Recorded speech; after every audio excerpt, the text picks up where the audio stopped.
সংখ্যার বিচারে পাকিস্তানের সেনা, বিমান ও নৌবাহিনী অনেক বড় এবং সংগঠিত। তাদের রয়েছে আধুনিক যুদ্ধবিমান, ট্যাঙ্ক, ড্রোন প্রযুক্তি এবং পারমাণবিক অস্ত্র ভাণ্ডার।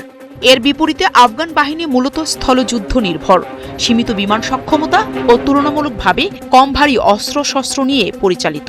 বিশ্লেষকরা বলছেন, প্রচলিত সামরিক শক্তির সূচকে পাকিস্তান স্পষ্টভাবেই এগিয়ে। আর ভৌগোলিক বাস্তবতা, গেরিলা কৌশল আর দীর্ঘমেয়াদী সংঘাতের অভিজ্ঞতা আফগানিস্তানকে আলাদা ধরনের কৌশলগত সুবিধা দিতে পারে। তবে নিয়োগ ও সদস্য ধরে রাখার সক্ষমতার পাশাপাশি পাকিস্তানের প্রধান প্রতিরক্ষা সহযোগী চীনের কাছ থেকে পাওয়া উন্নত সরঞ্জাম এই শক্তিকে আরও বাড়িয়ে তুলেছে। দেশটি তার পারমাণবিক কর্মসূচিতে বিনিয়োগ অব্যাহত রেখেছে এবং একই সঙ্গে নৌ ও বিমান বাহিনী আধুনিকায়ন করছে। অপরদিকে আফগানিস্তানের শাসক গোষ্ঠী তালেবানের সামরিক সক্ষমতা দিন দিন কমছে। 2021 সালে ক্ষমতা দখলের সময় তারা যে বিদেশি নানা সরঞ্জাম জব্দ করেছিল সেগুলো ফুরিয়ে আসছে। এছাড়া আন্তর্জাতিক স্বীকৃতি না পাওয়া তাদের সামরিক আধুনিকায়নও বাধাগ্রস্ত হচ্ছে।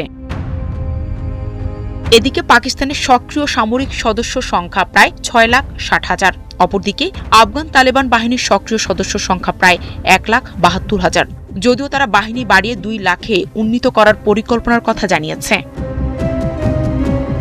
এছাড়া পাকিস্তানের রয়েছে 6,000-এর বেশি সাজোয়া যুদ্ধযান এবং 4,600-এরও বেশি কামান। আফগান বাহিনীর কাছেও সোভিয়েত আমলের কিছু ট্যাঙ্ক, সাজোয়া যান, অন্যান্য সরঞ্জাম রয়েছে। তবে তাদের মোট সংখ্যা বা কার্যক্ষমতা নির্ভরযোগ্য তথ্য প্রকাশিত হয়নি। কামানের ক্ষেত্রেও একই অনিশ্চয়তা রয়েছে।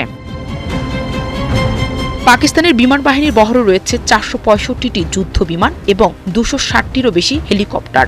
এগুলোর মধ্যে হামলাকারী ও মালবাহী হেলিকপ্টার 2 ধরনের জানিয়ে আছে। অন্যদিকে আফগানিস্তানের কার্যত কোনো শক্তিশালী বিমান বাহিনী নেই। তাদের কাছে অন্তত 6টি পুরনো বিমান এবং 23টি হেলিকপ্টার থাকার তথ্য পাওয়া যায়। তবে এর কতগুলো উড্ডয়নের উপযোগী তা নিশ্চিত নয়।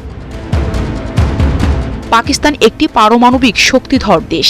তাদের হাতে রয়েছে প্রায় 170টি পারমাণবিক ওয়ারহেড। অন্যদিকে আফগানিস্তানের কোনো পারমাণবিক অস্ত্র ভাণ্ডার নেই। সার্বিকভাবে বিশ্লেষণে দেখা যাচ্ছে, সামরিক শক্তি, জনবল, প্রযুক্তি ও পারমাণবিক সক্ষমতার দিক থেকে পাকিস্তান আফগানিস্তানের তুলনায় অনেক বেশি শক্তিশালী অবস্থানে রয়েছে। তবে সীমান্তে চলমান উত্তেজনা পরিস্থিতিকে কোন দিকে নিয়ে যাবে তা নিয়ে আঞ্চলিক ও আন্তর্জাতিক মহলে উদ্বেগ বাড়ছে। নাহিদা রিন্থি, 71।